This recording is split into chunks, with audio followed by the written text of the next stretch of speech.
Near and dear folks, Bobby Militello. Oh, yeah. How did you connect with him? Well, it's been almost 30 years now. My golly. Yeah. So When he was with Maynard Ferguson's big band, yeah. My wife heard him and came to the dressing room. It was a big stadium kind of affair. Said, "You got to hear this young guy." And by the time I got out there where he was playing, he'd finished. Then we tried to track him down, finally found him, and had him audition, and he won the audition without much competition coming from other guys, right. which were top guys, but he was just better. Every time you come to the Buffalo area, he's always on the radio talking about his great love and admiration for you. Oh, good. Good.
Five and Bobby Militello, Dave Brubeck.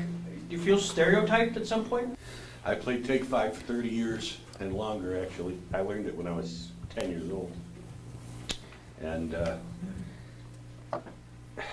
I'll use this term loosely, but as an artist, you determine in your mind that a song is going to become a vehicle.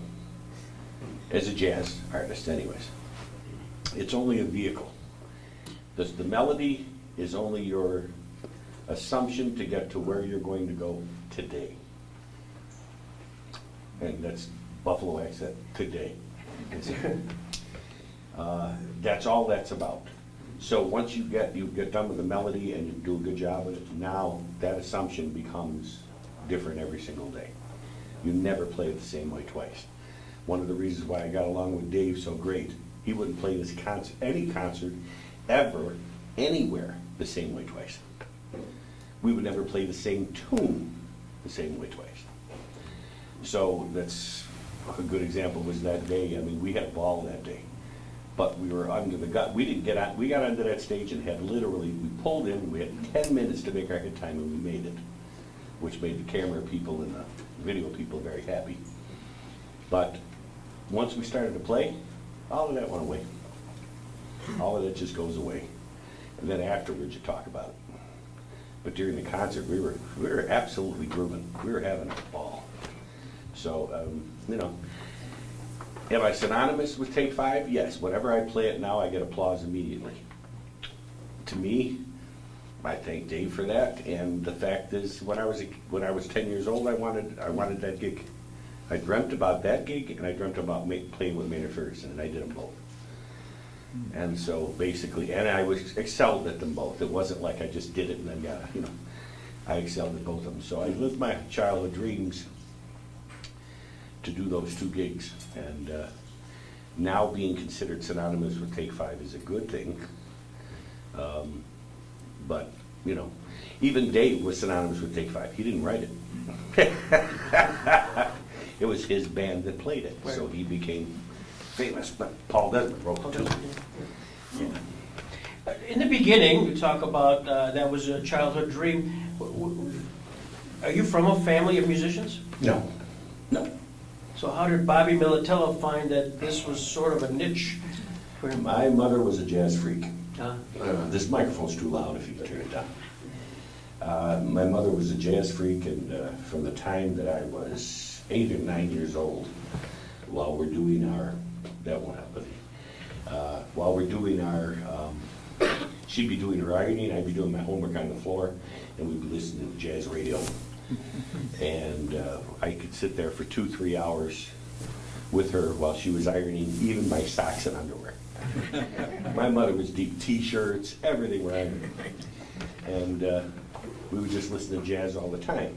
And then, as I got a little older, she used to let me stay up at home, and she would call me from the jazz gigs around town, from Big Mothers where Enza was playing with Noto and those kind of people, or she'd call me from the town casino where somebody was playing, or from the Royal Arms.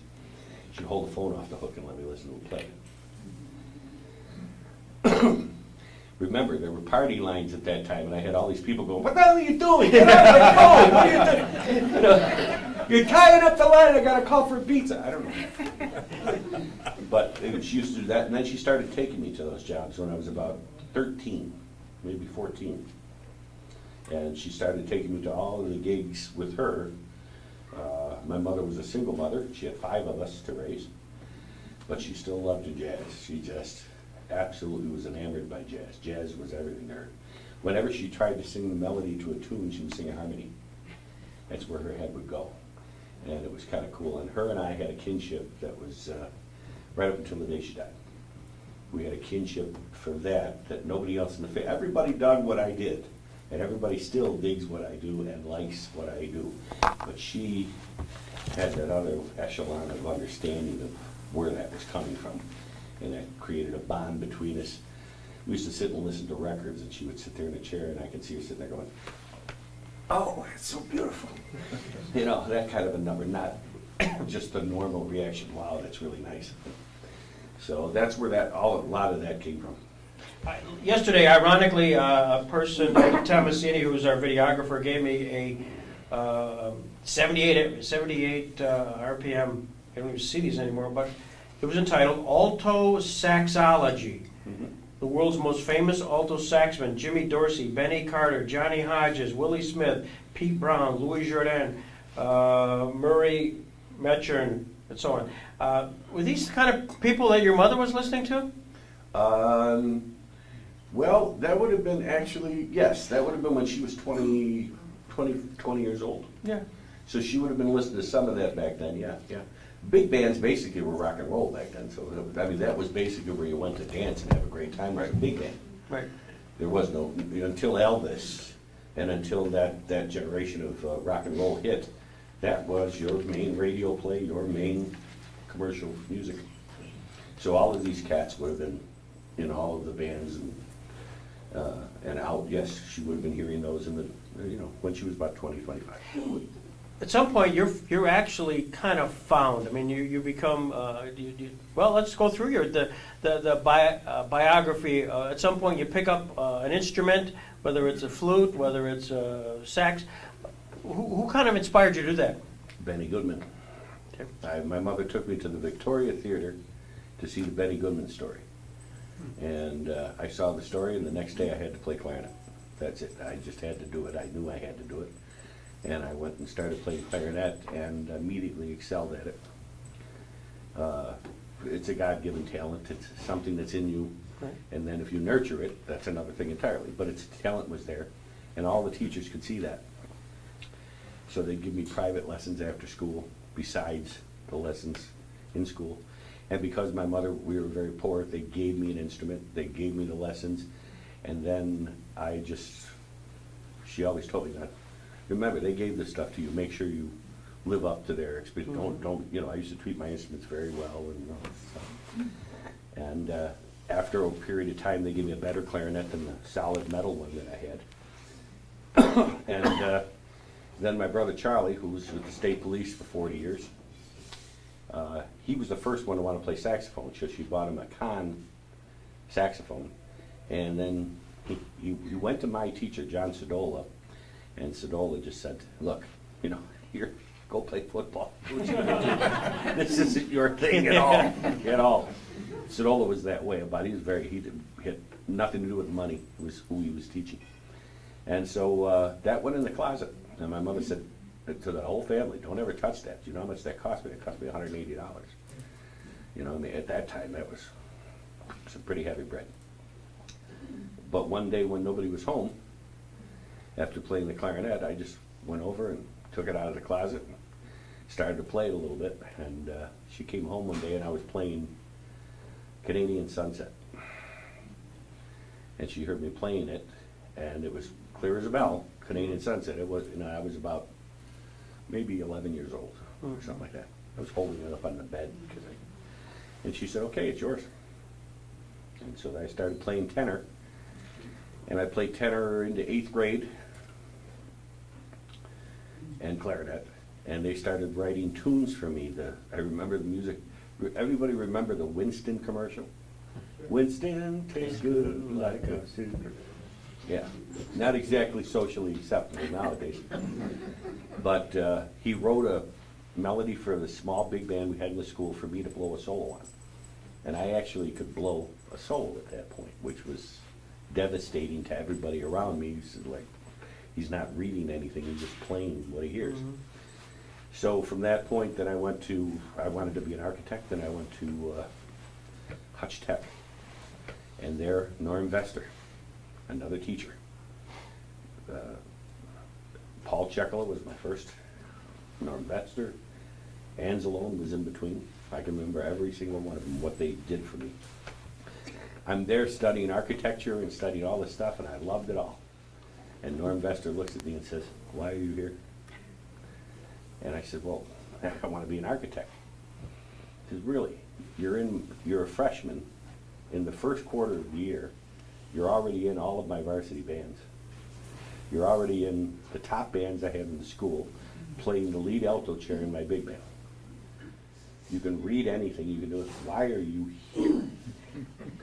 And I said, well, what do you mean? He said, well, Lafayette is a school where there's a music program where you can get, first period would be music theory, second period would be history of music, third period would be band, but you have to get your academics, you have to keep your scores up. I was always an 86 and 90 above kind of guy. I don't know why I didn't study that hard, but I always had that propensity towards getting good marks. So Norm got my mother's permission, took me to Lafayette, where I met Sam Skamaka.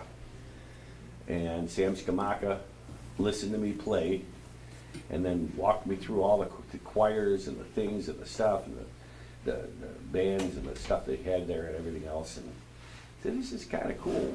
I kind of like this. So I transferred, my mother said it was cool, and I transferred in my second year to Lafayette, where again, I just immediately went straight to the top of every band that was in the school. And by the end of my sophomore year, I was subbing for my teacher at his gig at the Big Apple when he couldn't make that, and he had a show or something. I was subbing for him. In my junior year, a good friend of mine that's passed away since had a heart attack that used to play the strip shows at McVance 6 nights a week. Now this is the end of vaudeville. This is the very end of vaudeville. This is where it was a strip show was not something that, you went into like this. It was, legitimate it would always open up with a choreographed routine. It always had an MC who sang a tune and then did whatever he did. Then you would have vignettes from comedians, ventriloquists. You would have strippers come out and do probably 3 routines during the course of a set. You would have another choreographed routine and that kind of a thing. And then as the show would run for 6 weeks, you would have to switch tunes because they get tired of the tunes and they want to sing something else. And a lot of times they didn't have music and you faked it. So for me, at 16 years old, making 160 a week, playing those strip shows and still going to high school. So like, I'm like, it can't get any better than this. Really. Great looking babes. Going to high school, and I go to high school, I say, what, you're too young. And then basically from that, I started playing from the things that I learned with Hill Munter and those people that were in that strip show band. They taught you how to play a show. Playing a show is not just reading music. If you had seen the music, you'd laugh. Torn corners and 400 years old, and an arrow going this way, an arrow going this way, and the thing going down, and don't play this section, don't do that. It had nothing to do with really reading the music. It had to do with interpreting for the artist, making them feel alive. If a stripper was dancing, she wanted to feel sexy. So you had to make your sax sound sexy. My thing was robastic. That's what I would go for. That growling saxophone, allure that comes to it. Then you found out that with the dancers, their tempos had to be precise. They couldn't be this 10 clicks to the right or 10 clicks to the left. If you weren't right in the dead center. So you learned what a good dance tempo was. You learned all kinds of things that you can't learn in school. That kind of thing. And in the process of all of this period of time, I'm taking lessons from John Sodola, who was the best saxophone teacher that ever lived. And that's not me just saying that because he was in Buffalo. No.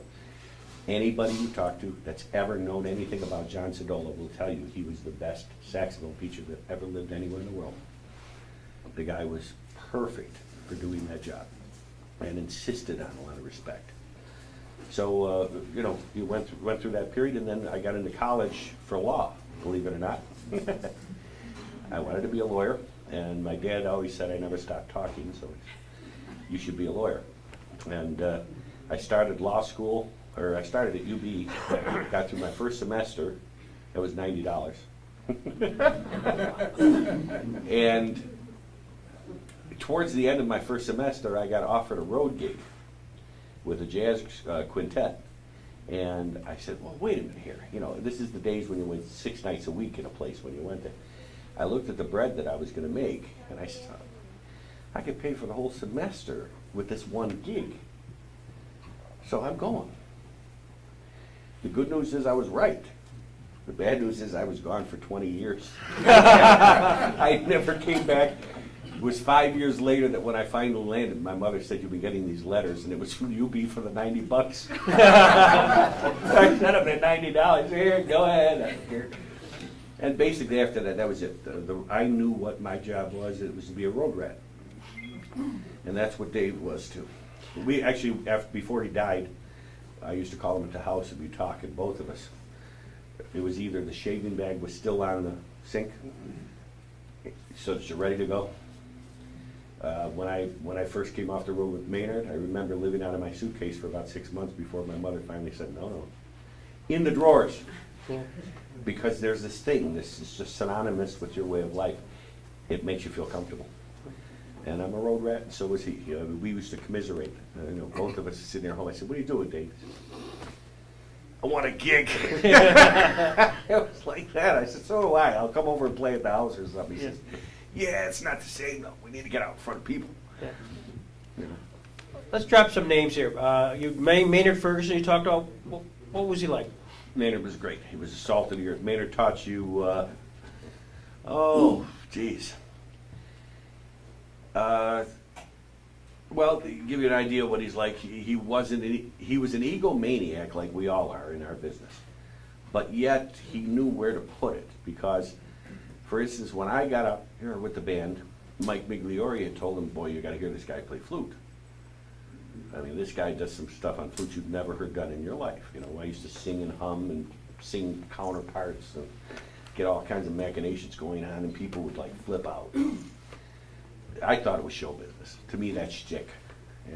But Maynard had me get up and play one of these things one night at Buddy Rich's Club in New York, and I brought the place down.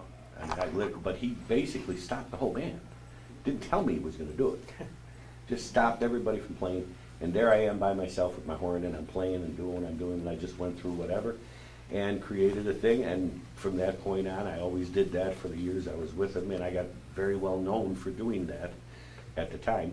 But Maynard was the kind of guy who loved to play jazz, loved the sound and the feel of his band, which is something that's missing from a lot of bands nowadays, and a lot of band leaders and some educators too. And that is, the feel is everything. If you played with Basie and you didn't have a good feel, you were gone. You were out. It was all about feel. If you made a few mistakes in the chart, nobody cared if it felt right. You know, all of those guys were blasted most of the time when they were playing their gigs. But the groove was so for real. That's what you had to do. With Maynard, that was his whole thing, was the groove. And I learned that from him solid, and I learned the show business from him, that if you got somebody that can play, let them go. Don't hold them back so that you get the limelight. You'll ultimately, you know, I would play the solo for 10 minutes by myself, get a standing ovation from every single crowd I ever played. But Maynard always finished the tune after me, which got a rousing ovation, and it was Maynard Ferguson again. I learned that aspect of show business from him, that you don't have to bastardize jazz to put some show business into your stuff. And then with Brubeck, I learned never to play the things the same way twice, never to preconceive what you're going to do. Dave was the salt of the earth, as you found out in your meeting him, so I'm not articulating something that you can't back up. Dave was a unique person, very, very out. He was a space cadet. I mean, he really was. And his wife, Iola, is a living princess. I mean, his wife, Iola, is the reason why he was so successful. She kept him grounded when he was trying to get out there. She brought him back to earth, and she came up with some great ideas to help him through his career, and supported him during all the years they weren't making any money at all. And so she was a major part in his life. But Dave liked to get on the gig, used to piss him off really bad. We'd be backstage, and he'd come to our dressing room, because he had one and we'd have one. And he'd come to our dressing room and say, all right, here's a set for tonight. This is what I just worked it out with Oli. Oli is his wife, Iola. And he said, he'd start calling the tunes. And we'd all be sitting there, and I'd be talking to somebody else, and something would be going on. You guys gotta listen. You guys gotta listen. I said, Dave, you're gonna get out there, you're gonna change the set in 10, not even. He says, if you play the first tune, I'll be surprised. And he said, this is serious stuff. We're at Carnegie Hall, and everybody's gonna be out there. I got all my publishers and everybody out. He'd get really mad. And we sit there, Dave, okay, show me the set. I know them all. Cool, you're good. We walk out, change the first tune. Because he felt different when he got to the piano. And it's like, that's what I do to this day. If I had a gig for you right now, I wouldn't have planned for this gig until I sat down on the stage with the cats with me. And then I start calling tunes. I have in my arsenal a bunch of tunes that I can call and not worry about the charts, the music. Or I have some that we have to use the music. So I anticipate my needs and what I see. But when I see you in front of me, I know how it would hit you right now. I know what I would play for you. That's what he sort of gave me.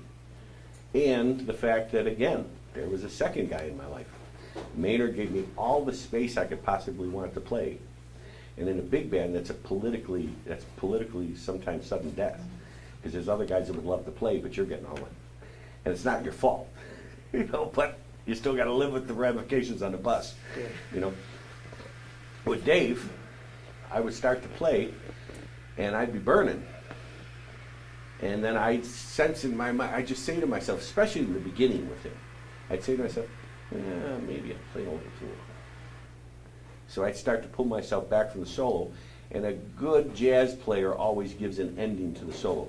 If you're giving a summation or anything else, you start with the beginning, you've got a middle game that really gives you the meat of everything, and the end game always says the synopsis of what you just said and the thought that you wanted to get across. Right? Well, that's what you do in a jazz solo. It starts, it has a middle, which is all the foundation of everything that you want to go to. The end has to say, I'm done. Has to say, I'm finished. You don't have to look at people, and they don't have to guess. They should know if they're listening that that's the end. Well, Dave always knew that that was the end, and he'd be going, take another one, take another one. Because he wanted to let me know it was okay to keep blowing, because I was a little coy about blowing too long. And he would do this. I mean, we played some gigs with orchestras where the orchestras would sit there and be absolutely dumbfounded by the level we would achieve with an orchestra. Because we would go out there, and if I could keep Dave relaxed, which was part of I assumed that as part of my job, was to keep him calm. Because he got, not stage fright, but he always let the size of the crowd or the importance of the crowd, when we were playing for kings or queens or presidents or things like that, he would get uptight. I remember, I'll give you an example. We were playing an Austrian television show. Full sets, snow coming down, Austrian scene in the background, choirs, little kids doing what they're doing, all this kind of stuff, full television production. We didn't know what we were playing, other than we were doing a TV show and playing Take 5. We're in a line of people, because it's one off, one on, one off, one on, and as we're going, we've gone through makeup and the whole bit. And we're in this line, and then we find out about 3 people in, this German, Austrian guy starts talking to us in English, telling us, we can't thank you enough for what you're doing for us and everything else. And we're now two down, and it's so wonderful to have you here, and it's wonderful to meet you, Mr. Brubeck, and what you're doing is phenomenal. He says, well, what do you mean what we're doing? And now we're 1 down. And he says, well, what? I mean, today, there's probably 14 million people watching the show. It's a fundraiser. It's their telethon. So there's probably 14 million, and you watch the sweat coming down. All of a sudden, the makeup's dripping. And I said, Dave, relax. It's Take 5. Don't worry about it. We got it cold. He said, like this. He goes out, and you can see the stiffness in him when he goes out and that. But once we sat down and we played the tune, it was great. But just that's what he was like. So my job, I felt like, was to keep him calm. Start busting his chops. Let him yell at me. He would start yelling at me like I was one of his sons backstage. Be quiet, because he'd be talking about him. I said, Dave, you've heard this how many more? How many times have you heard? How many years you've been? Relax. No, I want to listen. And he'd start listening and he'd turn around and we'd go, like this, because he knew what I was doing. And then he'd walk out on the stage very nonchalantly. He always put his hand on my shoulder. He'd walk out, sit down, and we'd have some fun, if I could keep him calm. On the little dates in Germany and Poland and all of the different places, I can't even tell you how many of those dates we played. On the little dates, the club dates, we played a first set of 1 hour and 45 minutes, where it was supposed to be 55, because he was having such a good time. Because when he relaxed, he just played whatever he felt like, and he never felt any constraints of time. None of the union guys standing on the side going like this, or any of that stuff, And I've got 80 concerts all over the world at my house on DVDs that I managed to get a copy of, because, again, our producer and manager was stupid enough to allow this stuff to get into the hands of other people and not to put it under control. And in this age, that's a very stupid thing to do. And I told him right out. As a matter of fact, there was a couple of gigs I actually revolted.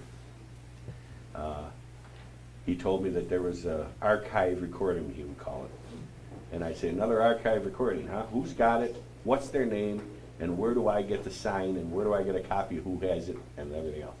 He says, you don't get any of that. I said, oh, really? He says, yeah, I get all of it. I says, cool. So we started the concert, and I used to tap my foot on the drum microphone. So that it's destroyed. And it, as long as he was playing drums, it was going to destroy the recording. Then, if it got real bad, I would take my microphone off my horn and play acoustic. I can cover a 3,500 seat theater without a microphone. And that's what I would do. I did not affect the concert in any way, shape, or form. But the recording was stuck. And he would come to me later, why'd you do that? Because you're not paying attention. And that was the only thing that I had to do. The other guys in the band didn't care, but I saw the future of where this was going.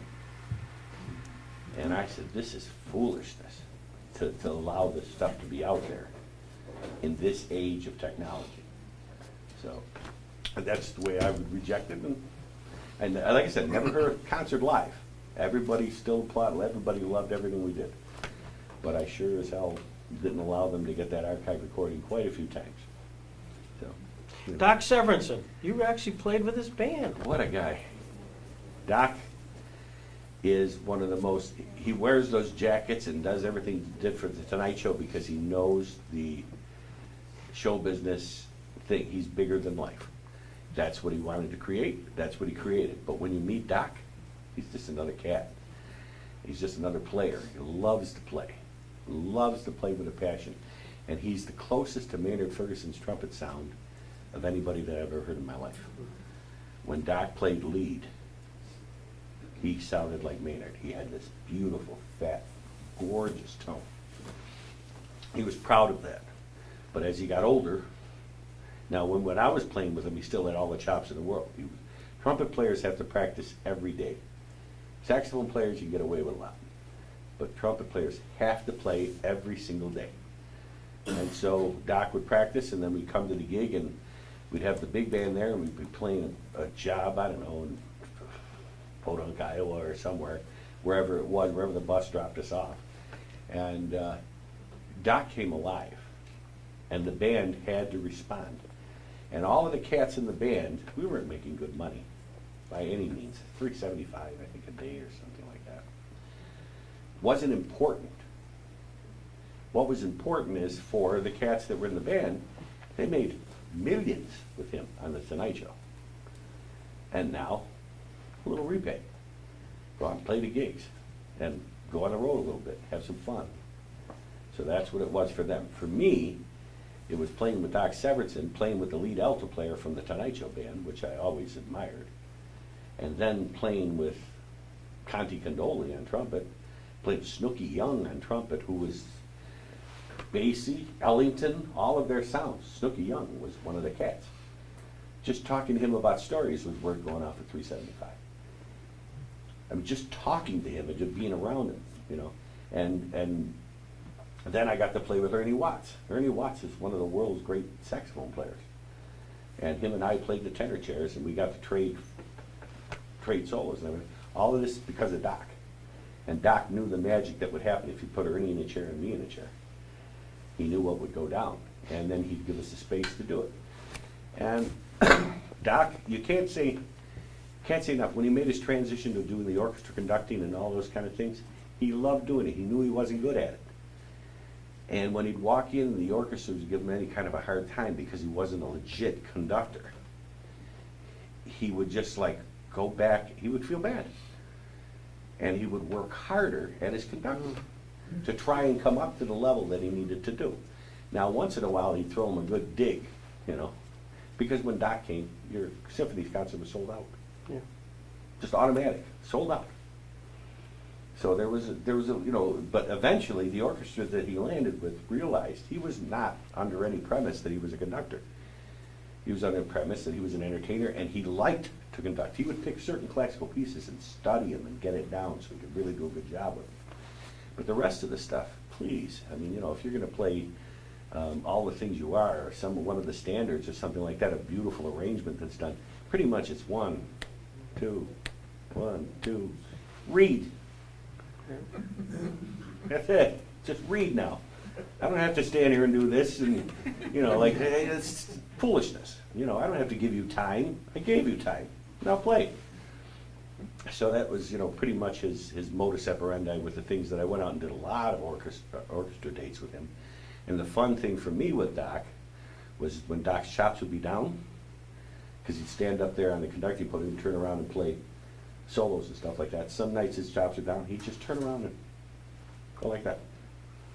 And I'd stand up in my chair, and whatever solo he was supposed to take, I would play for him. Or he'd bring me out front, and I'd play the solo out front. The guys in the orchestra saying, "Where's your music?" I said, "Music? I've known this tune since I was 12. I don't care what key it's in, I can play on this tune. What, are you kidding me?" And that's the kind of relationship we had. And it was fun that way. It was very synergetic, both directions, and very, very musical. That's Doc. You mentioned upstairs a couple of names which captured my attention. John Coltrane. Yeah, John Coltrane was an influence, but a sort of it was a confusing state for me because I was only 16 or 17 when Coltrane. Does everybody know who John Coltrane is? Sure. If you don't, John Coltrane was probably the world's most famous tenor saxophone player because he created the step from bebop to the next level of jazz. That transitional period was created by certain people. And John Coltrane was the main purveyor of 1950 to 1960. The whole world of jazz changed. That was John Coltrane. That was Miles Davis. Those kind of cats were the ones that were doing that. So Coltrane had an astounding effect, but the first time, I'm very candid about things, so I'll just tell you the truth about stuff. You can report me later. The first time that I heard John Coltrane was at a after-hours club after playing one of the strip shows. And I went to the after-hours club because we would be there till 5 or 6 in the morning, and then I'd go right to school. And while I'm there, they were playing Coltrane, and we were smoking dope and drinking. And I'm standing there and listening, and I'm saying, "The guy sounds out of tune to me," and all of the cats are laughing. And I said, "But listen to him, he's out of tune." And it's because what we were listening to was Love Supreme, which was an album that was done quite a bit after the 50s. That was done in early 60s. And it was basically an album of religious nature to him. But he was also a heroin addict, and you can hear that in the record. He had no posture to his embouchure. And so my first thing to listen to John Coltrane, I'm like, I would never play that at time. My intonation's perfect. What is this all about?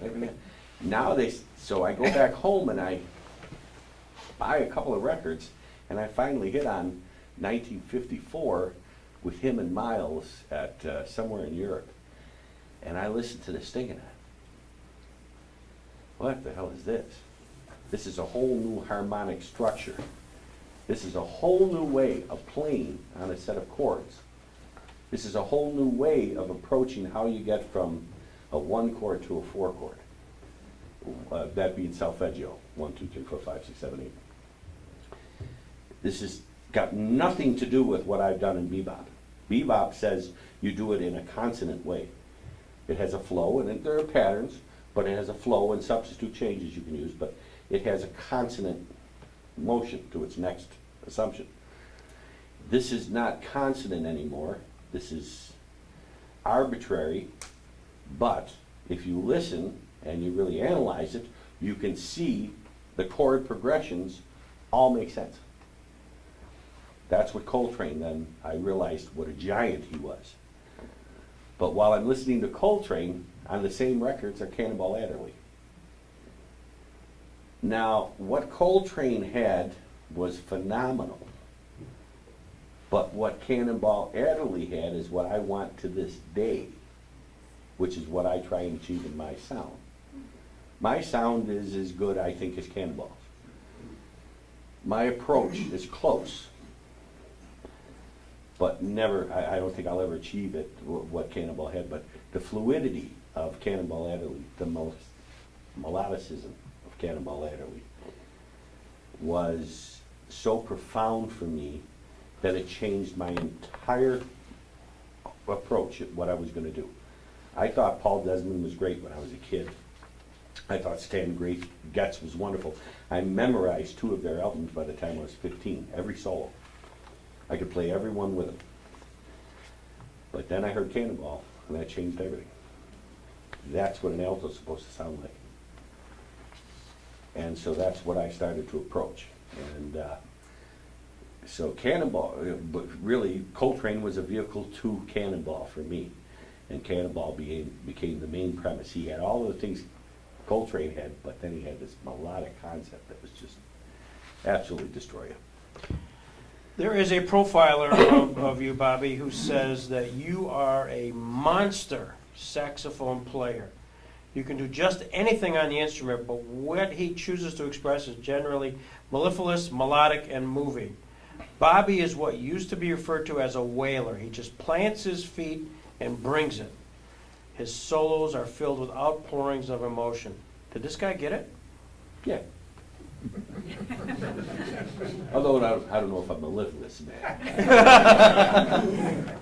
But yes, he got it. That's basically what I do. And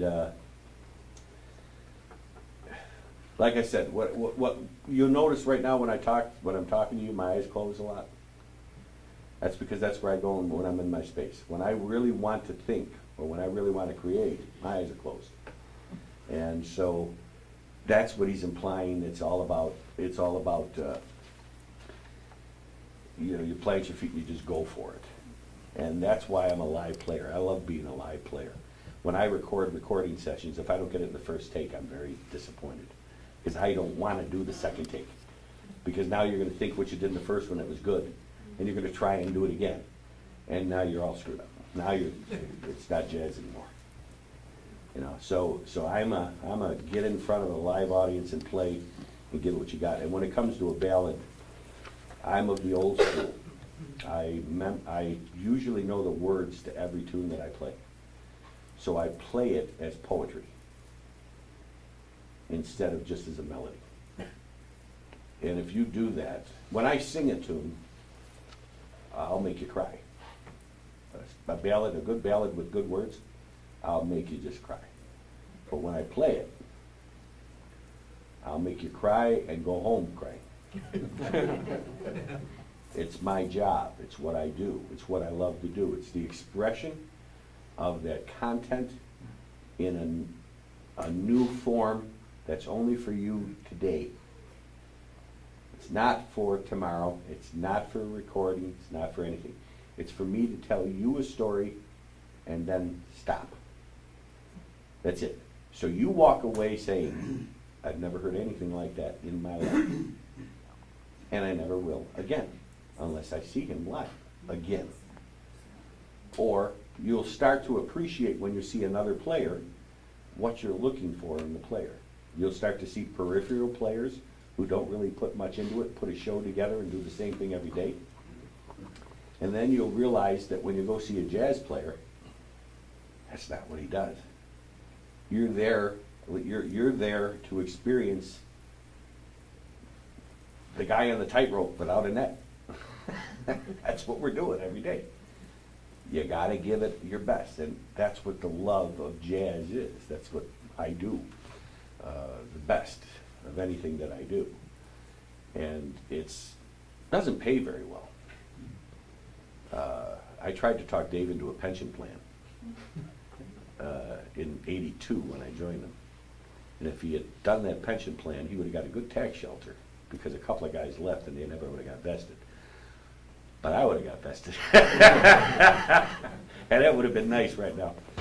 But playing jazz is something that, you know, during our discussion this afternoon, and we're talking about the things we're talking about, if a jazz player comes to you as an attorney and says, I wrote a tune, take him out for lunch. buy him some food or something. Just tell him, you know, copyright your tune, do what you're going to do, and don't make more out of it than it is until it's something, until it becomes something. Because all these young kids now are coming out of schools thinking that they're jazz players because they got a lot of chops. But they really aren't players yet. It's going to take them a good 10 years before they get the attitude that makes them a good player. a lot of them anyways. And they'll write tunes constantly because it's math. And they'll write them all the time, and they'll copyright them, and then they'll do CDs, and then they'll start selling them at their gigs. And that's basically what they'll do. But they don't realize in this day and age, everything is YouTube. Everything is rights on, selling your stuff through the internet, and what you make selling your CD at the gig. You make more doing that than you would ever make from the rights that you're going to get. Public radio doesn't support us really to any great degree anymore. That was the only place that we had to get played on, was public radio. There is none on regular radio, and there won't be, I don't think, in the near future. Whereas in Europe, there always is. Classical, jazz is always on, but that's state-sponsored radio. So jazz here is truly, it's gone all the way, it's gone full circle back to being an art form. If you do it, you don't do it for the bread. You pretty much do it for the quest, for the search for the grail, that perfect solo, that perfect night, that perfect recording. That's all you really, I could be here with 10 people, and if I had that night where I felt like I played well, or played really good, or actually achieved what I thought was perfection, this would be the most memorable night of my life. It's hard for regular people. They ask you, what's the hippest gig? What's the best gig you ever played in your life? I don't know. It's the gig that I played well. It's the gig that I played really good. Yeah, it was cool at Robin Hood Dell back in '78 to get 44,000 people to stand up and cheer for a solo of mine. That's cool. But what did I think of the solo I played? That's more important. And I thought it was a lot of shtick and some content. I would much rather it was 100% content and so beautiful and so perfect that that's why they stood up. No shtick. So now I pulled myself a little away from the flute things that I used to do. I do it once in a while as an effect. But now I pulled myself away from that and gone more to pure flute sound and pure alto sound to try and force myself, again, on the quest for the grail. You're never going to get there. You're never going to get there. But if by chance you achieve 95% or it's worth dying. At that point, the great solo, if I ever played it, I'd be willing to keel over right after that. But boy, that would be a relief. You never think you're a good player. I don't know how you guys feel about being lawyers. I know that all the time in your lives, you're constantly studying. You're constantly reading the new stuff. You're constantly looking at new statutes. You're constantly looking at new law, new stuff like right now what's happening with the internet. It's too fast for anyone to keep up to it. We will catch up, but by the time we catch up, it'll be somewhere else. It's going to be an interesting query as to where it's going to go. Well, my life is the same way in a sense. You just continue playing. You continue trying to get better. You continue trying to get influenced. Classical music influences me the most. I listen to very little. Like the drive down here, I didn't even turn on the radio, but I can hear things in my head, and that's the way I listen. Well, that's what it's like being a jazz player. Bobby, as we draw closure here, and you close your eyes, because you gave us a little clue that you checked the audience here, and if you had to, you could do, let's just say, a set list. What would your 5 songs be on the set list for this crowd of people who are paying so close attention to you? Oh, I don't know. First off, I get them to move up a little bit. I tried, and failed. Yeah, I know. I get them up here, though. And then the second one, the first tune that I would probably play for you would be a samba, and it would probably be one on flute. And I think I would get you with the fact that the articulation, the tone, and the feel, the groove, was very sincere and very authentic. Because some might not be into jazz, because I look at the audience, there might not be all jazzers out there. So what I have to get you first with is my prowess, my ability, my band's ability, and the fact that in this room we would be so quiet that you would be very surprised. You would expect it to be this loud and inordinate thing. You'd find out that you could talk to her right there with my band playing here. And it would be this weirdness, this horrific. So I get you with that first. The second thing that I would probably hit you then would be a swing tune, but it's something that you would know, like Sleeping Bee, or something like that that's a Harold Arlen tune, or one of the tunes that you would know. Something that you would find synonymous and something that you could tap your toe to.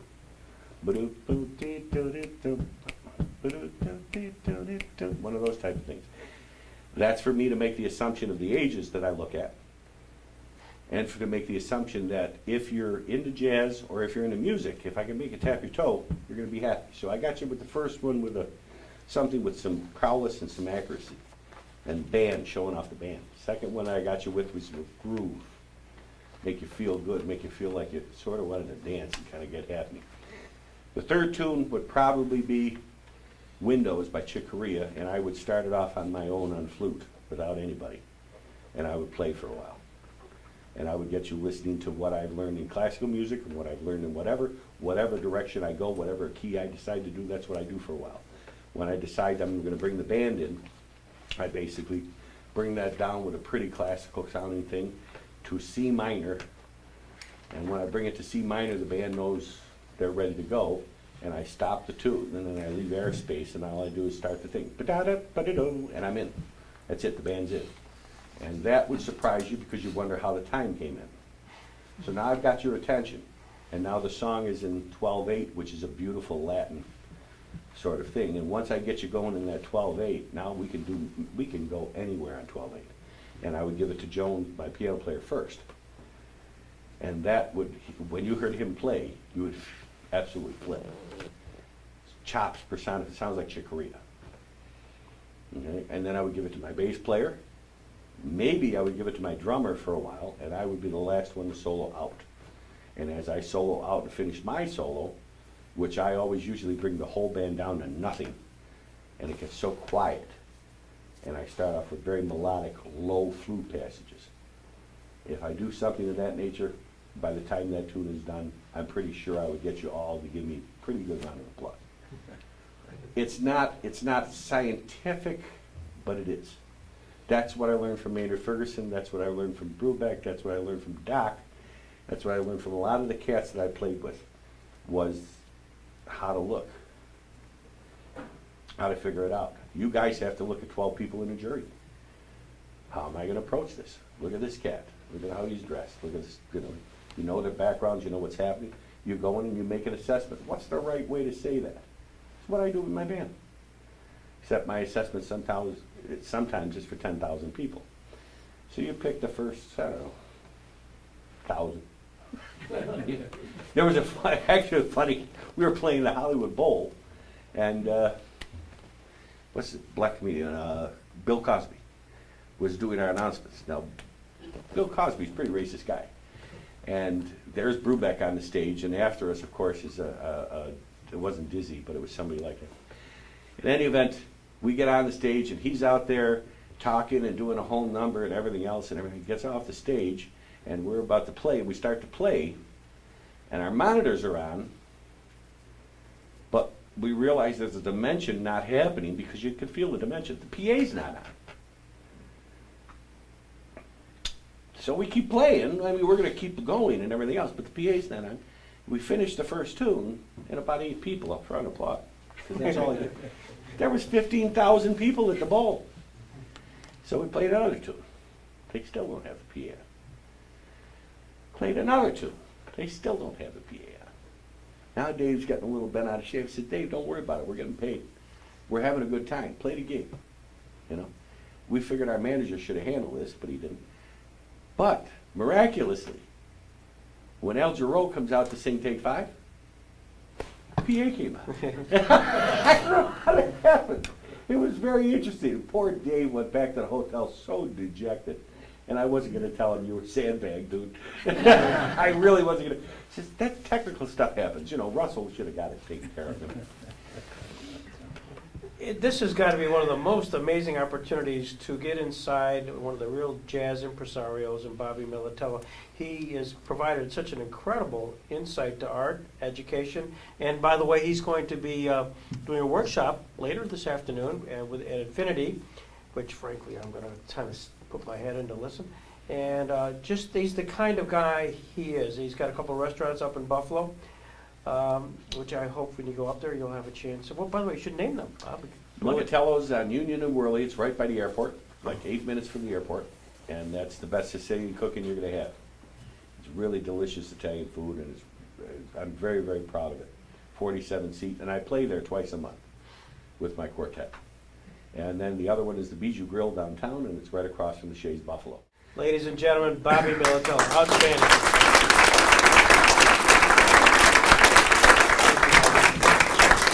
Thanks for having me here. Oh, thanks. It's a real highlight. It was a pleasure. It was a lot of fun.